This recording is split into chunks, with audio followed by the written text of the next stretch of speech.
अब रासायनिक सूत्र जो है 3 प्रकार के हो सकते हैं। पहला अणुसूत्र, उसके बाद संरचना सूत्र और मूलानुपाती सूत्र। इनके बारे में आपको जानकारी होना बहुत ही जरूरी है, क्योंकि बच्चे यही नहीं समझ पाते हैं कि ये अणुसूत्र है, संरचना सूत्र है या मूलानुपाती सूत्र है, और इसमें अंतर नहीं कर पाते हैं। तो आप आज इसे अच्छे समझें। तो सबसे पहले देखते हैं अणुसूत्र से हम क्या बोलते हैं, मॉलिक्यूलर फार्मूला बोलते हैं। तो किसी यौगिक के अणु में उपस्थित, किसी यौगिक के अणु में, या हम कह सकते हैं कोई पदार्थ जो है उसके अणु में उपस्थित तत्वों के परमाणुओं की वास्तविक संख्या व्यक्त करने वाले सूत्र को क्या कहते हैं, उस यौगिक का अणुसूत्र कहते हैं। जैसे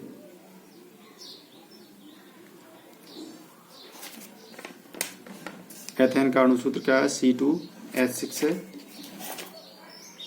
एथेन का अणुसूत्र क्या है, C2H6।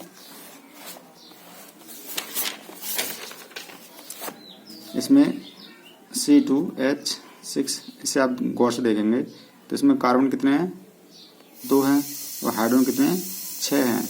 तो इसकी ये क्या है, यौगिक में अणु की उपस्थित तत्वों की परमाणुओं की वास्तविक संख्या है। इसमें कार्बन कितने हैं, 2 हैं, और हाइड्रोजन कितने हैं, 6 हैं। तो ये एथेन के क्या हो गया, अणुसूत्र कहलाएगा।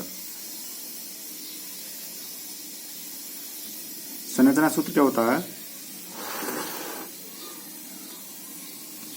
कि किसी यौगिक के अणु में उपस्थित तत्व आपस में किस प्रकार से जुड़े हुए हैं। किसी यौगिक के अणु में उपस्थित तत्व आपस में किस प्रकार से जुड़े हुए हैं, यह व्यक्त करने वाला सूत्र जो होता है वो क्या कहलाता है, संरचना सूत्र कहलाता है। जैसे हमने अभी उदाहरण दिया था C2H6, तो उसी का ही लिया हमने ताकि आप अच्छे समझ जाएं कि एथेन जो होता है C2H6 का संरचना सूत्र क्या हो जाएगा,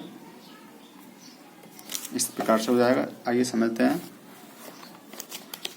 कार्बन इसमें देखिए कितने हैं, कार्बन 2 हैं, और कार्बन की संयोजकता क्या होती है, 4 होती है। हम संयोजकता क्या होती है आगे बताएंगे। तो कार्बन देखिए आपस में आप जोड़ दीजिए ये एक बंध से। हाइड्रोजन कितने हैं, 6। हाइड्रोजन कितने हैं, 6 हैं। तो आप जानते हैं इसके पास, देखिए इसके पास कितने कार्बन, इसके पास कितने बंध हो गए, 1, दूसरा ये, तीसरा ये, चौथा ये। इसकी कहानी खत्म। इस पे चलते हैं। देखो ये जो इसका है तो इसका भी है, ठीक है, ये दोनों का होता है। एक बंद इसका, दूसरा, तीसरा, चौथा। तो इसके पास भी 4 हो गए, इसके पास भी 4 हो गए। तो अब हाइड्रोजन कितने हैं, 6। तो लगा दीजिए इस पर 1 हाइड्रोजन, 2 हाइड्रोजन, 3, 4, 5 और 6। ये क्या हो गया, संरचना सूत्र हो गया किसका, एथेन का। आगे देखिए मूलानुपाती सूत्र क्या होता है, एम्पिरिकल फार्मूला। एम्पिरिकल फार्मूला क्या होता है कि किसी यौगिक के अणु में उपस्थित परमाणु की संख्याओं के सरल अनुपात को व्यक्त करने वाले सूत्र का कहते हैं मूलानुपाती सूत्र।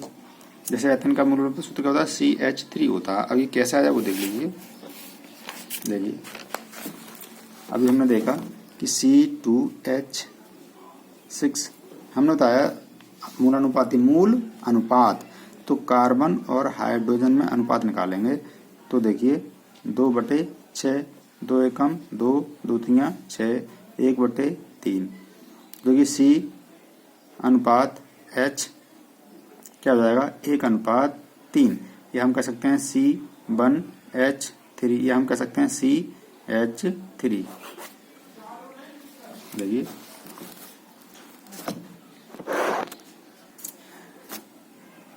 C और H में अनुपात निकाला 2/6, तो 2 एकम 2, 2 तियां 6, 1/3। या हम कह सकते हैं C अनुपात H बराबर हो जाएगा 1/3। तो इसे हम ऐसे लिख सकते हैं C1 और H कितने, 3। तो 1 हम लिखते नहीं इसलिए CH3। ये क्या हो गया, मूल अनुपाती सूत्र हो गया किसका,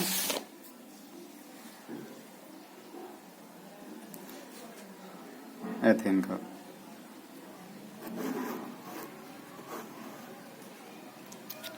ये आप अच्छे से नोट कर लीजिए और इसे जो है समझ लीजिए। अगर कुछ समझ ना आए तो कमेंट करके आप पूछ सकते हैं।